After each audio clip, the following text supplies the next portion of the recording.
നമസ്കാരം. നമ്മൾ സംസാരിക്കാൻ പോകുന്ന വിഷയം എൻഡോമെട്രിയൽ ക്യാൻസർ അല്ലെങ്കിൽ ഗർഭാശയ ക്യാൻസർ. എൻഡോമെട്രിയൽ ക്യാൻസറിൻ്റെ പ്രധാന രോഗലക്ഷണം പീരിയഡ്സിന് പുറമേയുള്ള ബ്ലീഡിംഗ് ആണ്.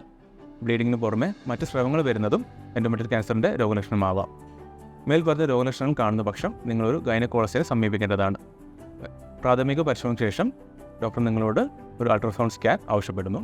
സ്കാനിൽ സംശയം തോന്നുന്ന പക്ഷം രോഗനിർണയത്തിന് വേണ്ടി ഡോക്ടർ നിങ്ങളോട് DNC അല്ലെങ്കിൽ പിപ്പലി ആസ്പിറേഷൻ എന്ന് പറഞ്ഞ ടെസ്റ്റ് ആവശ്യപ്പെടുന്നു. സ്റ്റേജിങ്ങിന് വേണ്ടി MRI സ്കാൻ കൂടി ആവശ്യമാണ്. എൻഡോമെട്രിയൽ ക്യാൻസറിൻ്റെ പ്രധാനമായ ചികിത്സാ രീതി സർജറിയാണ്.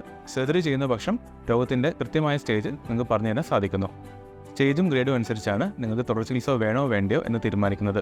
തുടക്കത്തിലെ സ്റ്റേജുകളിലാണെങ്കിൽ തുടർ ചികിത്സയായി ഒന്നും ആവശ്യം വരില്ല. സ്റ്റേജ് കൂടുന്നതനുസരിച്ച് നിങ്ങളുടെ അസുഖം പൂർണ്ണമായും ഭേദമാകാൻ വേണ്ടി റേഡിയേഷൻ ചികിത്സ കൂടി ആവശ്യമായി വരാം. കുറച്ചുകൂടി അഡ്വാൻസ് ആയ സ്റ്റേജസ് ആണെങ്കിൽ കീമോതെറാപ്പി കൂടി ട്രീറ്റ്മെൻറ്റിൻ്റെ ഭാഗമായി വരുന്നു. നന്ദി.